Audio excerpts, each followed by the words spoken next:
நம் வாழ்க்கையில் ஒரு நாள் கூட யாரையும் நம்பாமல் இருக்க முடியாது.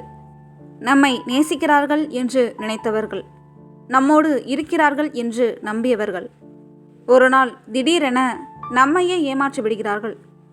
அந்த நேரத்தில் நம் மனது கேட்கும் ஒரே கேள்வி ஒன்றுதான்: எப்படி இப்படி செய்ய முடிந்தது? அவர்களுக்கு குற்ற உணர்வே இல்லையா? இந்த காணொளியில் அந்த கேள்விக்கான மனவியல் காரணங்களை, மனிதர்களின் உள்ளுணர்வு மாற்றங்களை மற்றும் ஏமாற்றியவர்கள் எப்படி சாதாரணமாக வாழ்க்கையை தொடங்குகிறார்கள் என்பதையும் ஆழமாக பார்க்க போகிறோம். ஒரு மனிதர் நம்மை ஏமாற்றும் போது நமக்கு ஏற்படும் வலி சாதாரணமானது அல்ல. அது பணம் சார்ந்ததாக இருக்கலாம், உறவு சார்ந்ததாக இருக்கலாம். ஆனால் அந்த ஏமாற்றத்தின் பின்னால் இருக்கும் மனிதன் அதே அளவு வேதனையோடு இருக்க வேண்டும் என்று நாம் நினைப்போம். ஆனால் உண்மை அதற்கு மாறாக இருக்கிறது. பலர் ஏமாற்றிய பிறகு மிகவும் சாதாரணமாக பேசுகிறார்கள், சிரிக்கிறார்கள், புதிய வாழ்க்கையை தொடங்குகிறார்கள். இதை பார்த்து நமக்கு இன்னும் அதிகமாக வலிக்கும்.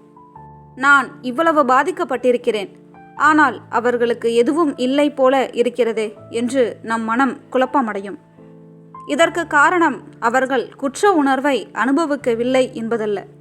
அவர்கள் குற்ற உணர்வை அனுபவிக்கும் முறையே வேறாக இருக்கிறது. மனித மனம் ஒரு விசித்திரமான அமைப்பு. ஒருவர் தவறு செய்த பிறகு அவருடைய மனம் இரண்டு வழிகளில் செயல்படும். ஒன்று, தவறை ஒப்புக்கொண்டு மனவேதனையை அனுபவிக்கும் வழி.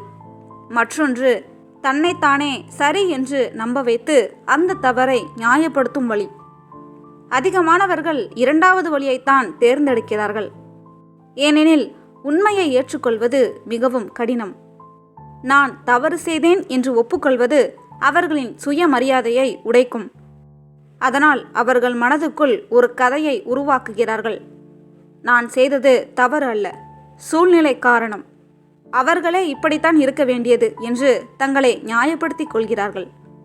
இதுதான் முதல் காரணம், தன்னையே நியாயப்படுத்தும் மனநிலை. இன்னொரு முக்கிய காரணம் உணர்ச்சி மந்தம். சிலர் மற்றவர்களின் உணர்வுகளை ஆழமாக உணர முடியாத மனநிலையோடு இருக்கிறார்கள். அவர்களுக்கு நம் வழி பெரிதாக தெரியாது. அவர்களுக்கு முக்கியமானது அவர்களின் நன்மை மட்டுமே. இப்படிப்பட்டவர்கள் ஏமாற்றிய பிறகும் குற்ற உணர்வை அதிகமாக அனுபவிக்க மாட்டார்கள். மேலும் சிலர் குற்ற உணர்வை உணர்ந்தாலும் அதை உடனே மறக்க முயற்சிக்கிறார்கள். அவர்கள் வேலை, புதிய உறவுகள், சமூக ஊடகம் அல்லது பிஸியான வாழ்க்கை மூலம் அந்த உணர்வை அடக்குகிறார்கள். வெளியில் அவர்கள் மகிழ்ச்சியாக இருப்பது போல தெரியும், ஆனால் உள்ளுக்குள் அவர்கள் அதை தவிர்க்கும் முயற்சியில் இருக்கலாம். ஆனால் நாம் கவனிக்க வேண்டியது ஒன்று உள்ளது. குற்ற உணர்வு இல்லாதவர்கள் எல்லோரும் மகிழ்ச்சியாக இருப்பார்கள் என்று அர்த்தமில்லை. சிலர் உள்ளுக்குள் வெறுமையோடு வாழ்கிறார்கள், ஆனால் அதை வெளிப்படுத்த மாட்டார்கள். இப்போது ஒரு முக்கியமான கேள்வி எழுகிறது: அவர்கள் நம்மை இவ்வளவு பாதித்த பிறகும் எப்படி சாதாரணமாக இருக்க முடிகிறது? இதற்கான பதில் மனித மனதின் பாதுகாப்பு அமைப்பில் இருக்கிறது. மனம் தன்னை காப்பாற்றிக் கொள்ள எதையும் செய்யும். தவறு செய்தது தான் என்று ஒப்புக்கொண்டால் அவர்கள் தங்களை மோசமான மனிதர் என்று நினைக்க வேண்டி வரும். அதை தவிர்க்க அவர்கள் உண்மையை மாற்றிக்கொள்கிறார்கள்.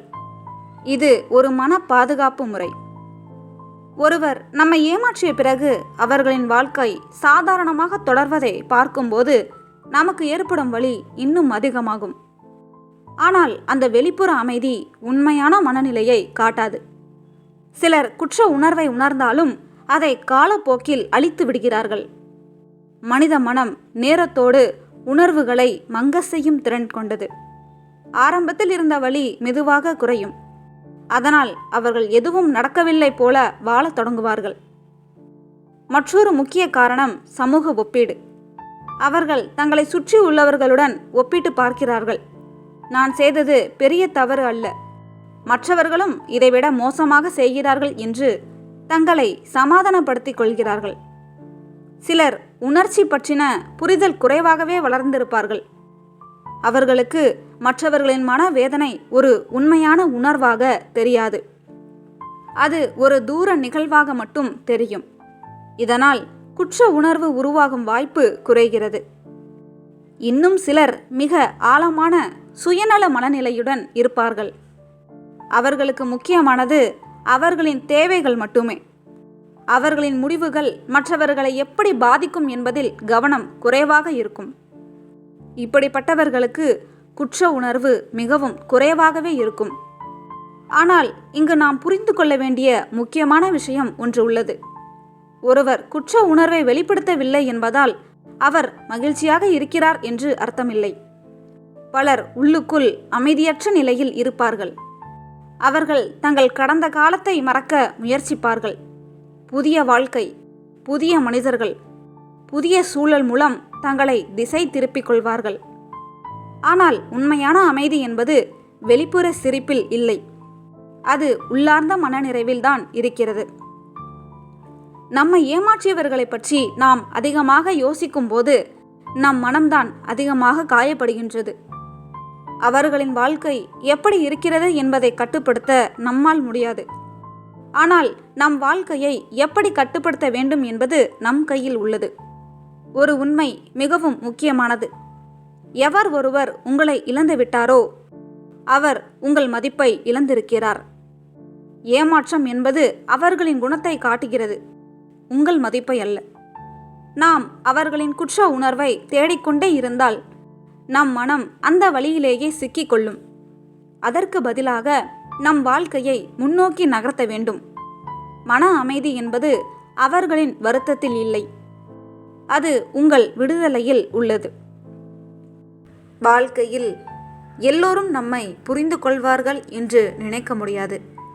அதேபோல் நம்மை ஏமாற்றியவர்கள் தங்கள் தவறை உணர்ந்து வருந்துவார்கள் என்றும் எதிர்பார்க்க முடியாது. சிலர் குற்ற உணர்வை வெளிப்படுத்துவார்கள், சிலர் அதை மறைத்து கொள்வார்கள். இன்னும் சிலர் தாங்கள் செய்ததை தவறாகவே நினைக்க மாட்டார்கள். ஆனால் அவர்களின் மனதில் என்ன நடக்கிறது என்பதை அறிய முயற்சிப்பதை விட நம்முடைய மன அமைதியை காப்பாற்றுவதுதான் முக்கியம். ஏனெனில் அவர்கள் குற்ற உணர்வுடன் இருக்கிறார்களா இல்லையா என்பது நம் வாழ்க்கையை மாற்றாது. ஆனால் அந்த ஏமாற்றத்திலிருந்து நாம் எப்படி மீண்டு வருகிறோம் என்பது நம் எதிர்காலத்தை மாற்றும். நினைவில் வைத்துக் கொள்ளுங்கள், சில கேள்விகளுக்கு வாழ்க்கை நேரடியாக பதில் சொல்லாது, ஆனால் காலம் பதில் சொல்லும். அதனால் அவர்களின் குற்ற உணர்வை தேடுவதை நிறுத்துங்கள். உங்கள் மகிழ்ச்சியை, உங்கள் முன்னேற்றத்தை, உங்கள் மன அமைதியை தேடத் தொடங்குங்கள். ஏனெனில் வாழ்க்கையின் மிகப்பெரிய வெற்றி உங்களை காயப்படுத்தியவர்களை நினைத்து வருந்துவதில் இல்லை, அவர்களால் உடைக்க முடியாத மன வலிமையுடன் முன்னேறுவதில்தான் இருக்கிறது. நம்பிக்கையை இழக்காதீர்கள், உங்களை இழக்காதீர்கள், உங்கள் மதிப்பை ஒருபோதும் சந்தேகிக்காதீர்கள். உங்கள் வாழ்க்கை இன்னும் அழகான அத்தியாயங்களை எழுத காத்திருக்கிறது. நன்றி. மீண்டும் இன்னொரு காணொளியில் சந்திக்கலாம்.